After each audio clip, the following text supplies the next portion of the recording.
Have you ever heard of foveal vision concept in art? It involves concentrating detailed or intricate elements in the focal point of the composition, mimicking how the human eye naturally focuses on specific areas while perceiving less detail in peripheral vision. This technique guides the viewer's attention to the most important elements of the artwork. Now you might be asking, Ashley, why are you bringing this up? Stick around and you'll understand why. So the question of the day is the PS5 outdated or developers lazy? Rumors suggest GTA 6 might run at 30 FPS on the PS5 Pro. Rich Ledbetter, the founder of Digital Foundry, shared insights in the latest episode of DF Direct, suggesting that due to the PS5 Pro's CPU capabilities, GTA 6 is likely to run at 30 FPS on both the standard PS5 and the PS5 Pro. This prediction is based on the historical performance of GTA games, none of which have launched with a 60 FPS option. Ledbetter explains that the CPU, which is crucial for handling simulation, only sees a 10% performance increase in the PS5 Pro. Therefore, unless there's a significant breakthrough in programming, a 30 FPS frame rate for GTA 6 seems inevitable on both console versions. However, it's not all modest improvements with the PS5 Pro. Digital Foundry highlights the console's enhanced rendering capabilities. The PS5 Pro is expected to excel at upscaling 1080p games from the PS5 to 4K resolution thanks to its PlayStation Spectral Super Resolution Upscaling (PSSR) technology. This feature, contingent on developer support through patches, could significantly enhance the visual quality of older PS5 titles on the new console. Memory-wise, the PS5 Pro will retain the same 16 GB of GDDR6 memory as its predecessor, but will boast an additional 1.2 GB of system RAM for developers to utilize, potentially allowing for more complex and detailed game worlds. Alright guys, that's the scoop. Now for my take on this, I'm calling it big BS. Every day, I'm losing more trust in Digital Foundry and these so-called experts.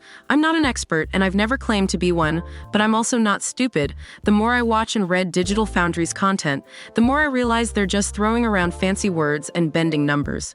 Remember, these are the same folks who said that we, the players, are putting too much pressure on developers to deliver games at 60 FPS. It's becoming increasingly clear to me that there's a disconnect between what these analysts predict and the actual expectations and desires of the gaming community. We're not asking for the moon here. We're just advocating for a smoother, more responsive gaming experience that takes full advantage of the hardware we invest in. It's about time we start questioning these narratives and demand more transparency and accountability from those who claim to have the inside scoop on the industry's technical aspects. Dragons Dogma performance, Rise of Ronin graphics, Jedi Survivor, and FF Rebirth are all heading towards more 30 FPS games. Despite this, first-party PS5 games remain unmatched in graphics and performance. In my humble opinion, these games match or even surpass the graphics of newer games mentioned. Sure, those games might have sharper textures in some areas or more detailed leaves, but the polish isn't there. For example, in Dragons Dogma 2, you can literally see NPCs popping in. In Rise of the Ronin, textures and foliage pop in right next to you, which, combined with 30 FPS, is beyond comprehension. I'm not saying graphics are everything. If they were, I wouldn't be playing 5-year-old games. If I prioritized graphics and cared about every pixel and anisotropic filtering, I'd just get a gaming rig with a GTX 4080. It's not about that. I don't mind if Rise of Ronin doesn't reach the pinnacle of AAA graphics with facial animations comparable to Forbidden West. However, if your game looks like that, you better guarantee me that it will run above 60 FPS with no pop-ins. In Spiderman 2, I'm flying through the city at 60 FPS in performance mode and barely notice any pop-ins. When I played Ghost of Tsushima on the PS4 base model 3 years ago, I don't recall ever seeing pop-in, nor did I have moments that broke my immersion. Yet I had moments every hour while riding my horse through the open world where I just stopped and looked at it in awe during every cutscene, fully immersed. Dragons Dogma's story and gameplay are great, receiving 10 out of 10 reviews. However, I do not recommend playing it on PS5, as it runs at 30 FPS uncapped. Even with a 120Hz TV and VRR activated, it won't boost your FPS by 10, unlike in Spider-Man 2, where VRR can uncap the FPS and play in fidelity mode at 40 FPS. A very good compromise for native 4K and full ray tracing enabled.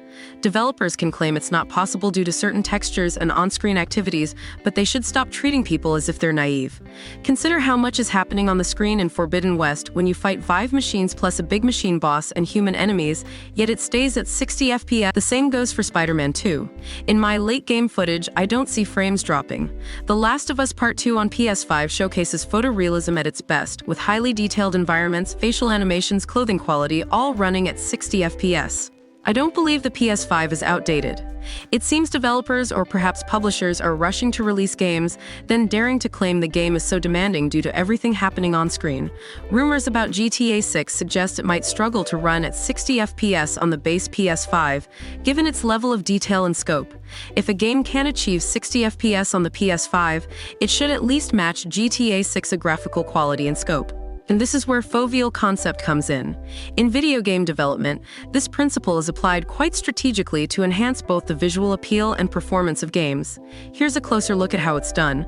Since characters often carry the emotional weight and narrative of the game, developers pour extra effort into making them as detailed and lifelike as possible. This means using more complex models, more polygons, and higher resolution textures for characters, enabling nuanced expressions and dynamic animations that connect players to the game on a deeper level. While lush, detailed environments are beautiful, they can be resource-intensive. To keep games running smoothly, developers might dial back the detail on far-off mountains or background scenery, using techniques like level of detail management. This approach adjusts the complexity of models based on their distance from the player, ensuring that the game looks good without taxing the system too much. Just like in a painting, game designers carefully craft scenes to guide your attention. They might place a key character in a beam of light or against a less busy background, making them stand out. This not only highlights the character, but also helps players intuitively understand where to look and go next. Naughty Dog and Sucker Punch Studios, through their respective titles, have demonstrated an exceptional understanding of foveal art. In games like The Last of Us Part 2 and Ghost of Tsushima, attention to detail is strategically placed on characters and key environmental elements that players interact with or focus on the most. This results in characters that exhibit lifelike expressions and movements, enhancing the emotional depth and connection players feel towards them. For instance, Ghost of Tsushima captivates players with its breathtaking landscapes and meticulously detailed character models.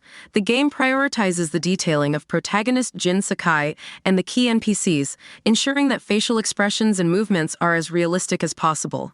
The environment, while expansive and beautiful, smartly uses less detail in distant areas, maintaining performance without sacrificing the overall visual quality. Similarly, Horizon Forbidden West showcases an incredibly detailed world, with Aloy and other central characters receiving the highest level of detail. The game's environments are rich and vibrant, with a focus on areas and objects that players are most likely to interact with or observe closely. This selective detailing keeps players immersed in the world, making the game visually appealing and performant. Moving on to Final Fantasy VII Rebirth and Dragons Dogma 2, we can observe where the application of foveal art faces challenges. While both games strive to deliver visually engaging experiences, certain decisions in where to allocate detail have impacted their overall aesthetic and potential longevity. For example, there was a discussion where people complained about yellow paint markers placed in the world to direct players where to go. The developers explained that this was necessary because the textures and the world are beginning to look so realistic. Listen and listen closely. The characters in Rebirth look anime and heavily stylized. So why are you working so hard to make the world look so realistic? To me, it looks a bit off. I think the world could have benefited from a more stylized look and probably would look better in my opinion. Don't believe me? Here is Goku versus Vegeta in Jump Force. Do you see what I mean? Even though you could argue that technically it looks impressive, it just doesn't blend together. You can never put Dragon Ball in a realistic environment. Now check this out. This is Budokai Tenkaichi 3, which came out on October 4, 2007, on the PS2. While graphically inferior, the art style holds up and is a lot more pleasing to the eyes. Dragons Dogma 2, in particular, illustrates the pitfalls of not applying the concept of foveal art effectively. The game appears to invest heavily in ground textures and foliage, which, while impressive up close, detracts from the characters themselves. The characters, arguably the most crucial element for player connection and immersion, look subpar in comparison. This imbalance not only makes the game feel outdated upon release, but also suggests it will age poorly as graphical standards continue to evolve. If you find this informative, consider liking the video.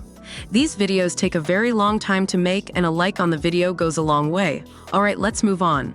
To improve both the game's performance and visual appeal, developers could have adopted a different approach by leveraging the principles of Foveal Art more effectively. Here's what could have been done differently. 1.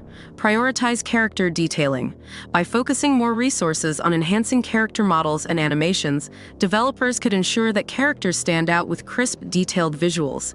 This would foster a deeper emotional connection between players and characters, enhancing immersion. 2. Implement dynamic detailing. Utilizing techniques that dynamically adjust the level of detail based on the player's focus can significantly improve performance without sacrificing visual quality. For example, environments and background elements could be rendered with less detail when they are not the focus, allowing the game to allocate more resources to characters and immediate surroundings.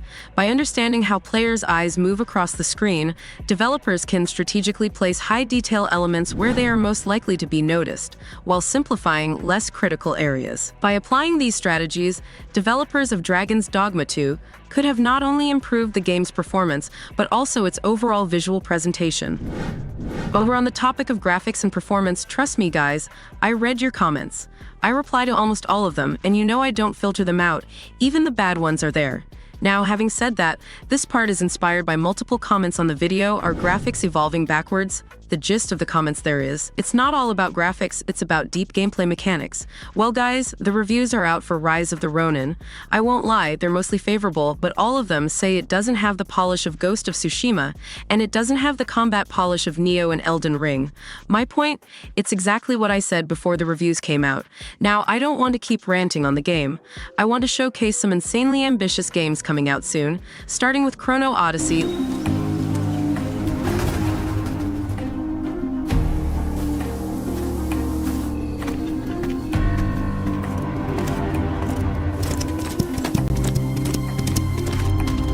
Look at this. Look at the graphics, look at the performance, look at the gameplay. That's how you make a beautiful game. Now, I don't know if they're going to live up to the expectations, but one thing is for sure, they look crazy. If it will deliver on 80% of what it's trying to achieve, I'm sold.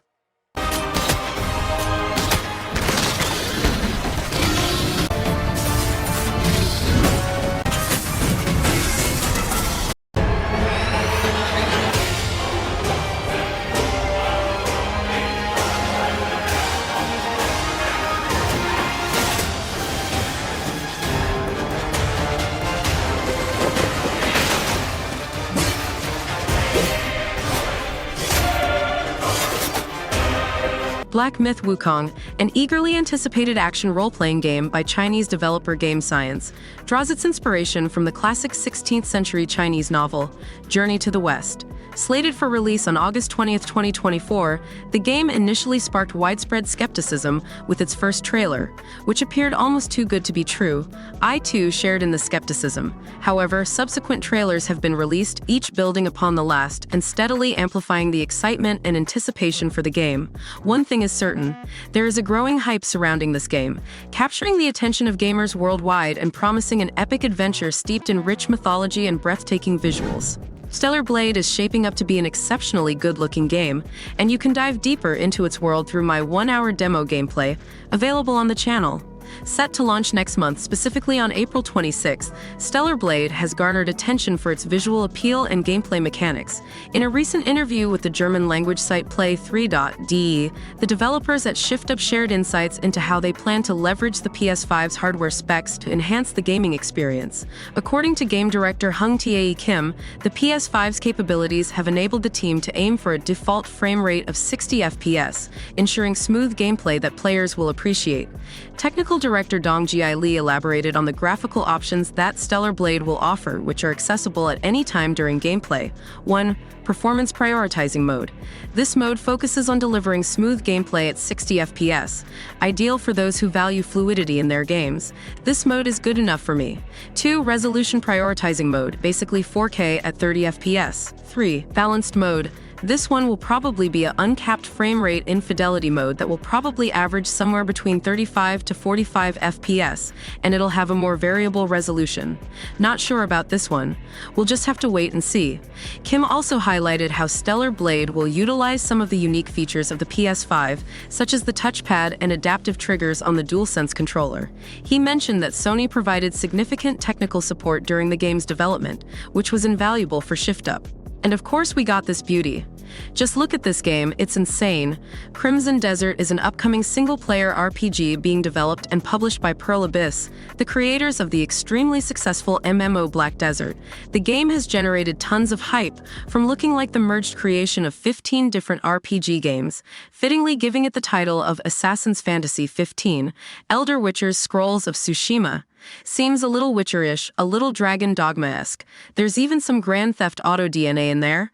And of course, there's plenty of the flashy, punchy impact that Pearl Abyss brought to bear in Black Desert Online.